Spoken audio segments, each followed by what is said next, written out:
Welcome back to the channel, everybody. So this is going to be a continuation of the Spokane Rocks video series, where we show you interesting rocks and geological features that are within an hour of downtown Spokane, give or take a little bit. I'm going to take my liberties with it, you know. Where we're at right now is Deep Creek. This is, well, the Deep Creek trailhead's back there. You can see the parking lot. And to park here, you do need to have the Washington Discover Pass. There's no option to purchase a day pass here at this trailhead, but I suggest you get the Discover Pass. It's $30 a year versus the $10 a day, so it's certainly worth it. So what we're doing today is we're going to be walking out this old service road and then down into the Deep Creek Canyon, where you'll be able to see there's an area down there where you can get leaf fossils and metasequoia twigs, metasequoia leaves. It's from the Eocene epoch, which is 56 to 33 million years ago. And I'll show you where we turn off of this. Pretty short little walk. It should be a lot of fun.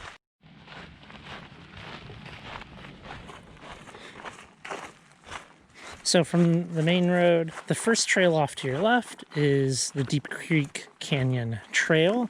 This is kind of a steep section, but it's going to be what's going to take us down to the creek. And most of the time, the creek's pretty dry. There should be some little pockets of water in it today. That's the end of summer right now. But during the winter time, it will definitely be flowing. So from the trail that starts to lead down into the canyon, you can see that white right there. That's going to be the spot that we're going to be going down to. And that's going to be part of an old dry creek bed. There's a number of these lakes. Did I say creek? Not a creek. Lakes. There's a number of lakes during the Eocene, which was kind of a more subtropical period of time.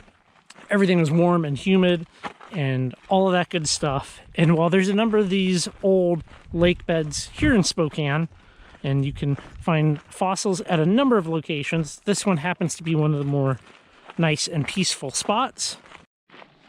As you start to come down here, you're going to stay to the left on Trail 25 here. That way also goes down to the canyon, but since we're heading kind of upstream here, we'll take the left fork. It's not necessarily the best spot for kids and dogs. At least our dog would love to drink some of that scummy water.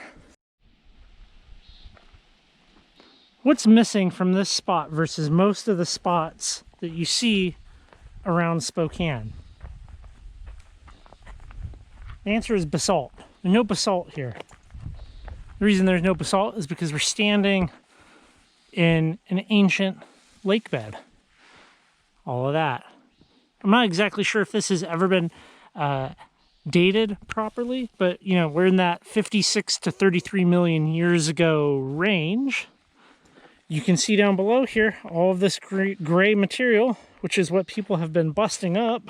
Hey, if you like rocks, fossils, geology, cool content like this, please consider subscribing to the channel. It means a lot. It goes a long ways in supporting this and getting the word out about cool spots like this. At this location, the best material seems to be coming out of this gray band that comes through this. Now, I've been here early in the spring as it was still raining, and material is starting to slough off of the hill, so that's something to be cautious about. But let's just start by looking at what other people have put down here. I'm sure we'll find something, at the very least, some metasequoia twigs, which that's a very common one. So you can see the bucket and stuff down there. This right here, where you can see people have cut some foot places in, is what you're going to want to be working. It's kind of more chunky material. You can see how it's kind of split into some blocks almost. It's a pretty good example of some twigs in this piece right there, those little brown lines. You are going to want some tools here at this location. You might want a rock hammer and a little chisel, a butter knife, and a putty knife, and possibly a little tiny pry bar. Yeah, so you got some little leaves in there. Yeah, I mean, it's not really anything you can identify as a leaf, but sure it is. That's kind of cool. That. Oh yeah, that's a pretty good twig in that. So this little brown line right there, you can kind of see little pieces going off to each side of it, and that's a little tiny stick with little tiny branches coming off. You want to look at this one? This one's pretty good. Huh.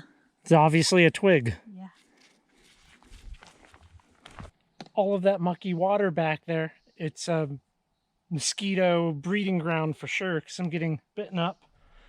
We haven't found any really amazing pieces this time. However, we have found them in the past, and I'll throw some photos in. And it's certainly here if you want to put the work in and you want to do some rock splitting, or I guess siltstone splitting.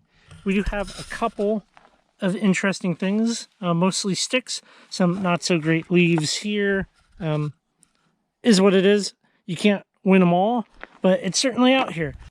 If you like this kind of content, definitely hit the subscribe button. I have a laundry list of places within an hour of Spokane that I'm going to be sharing with you.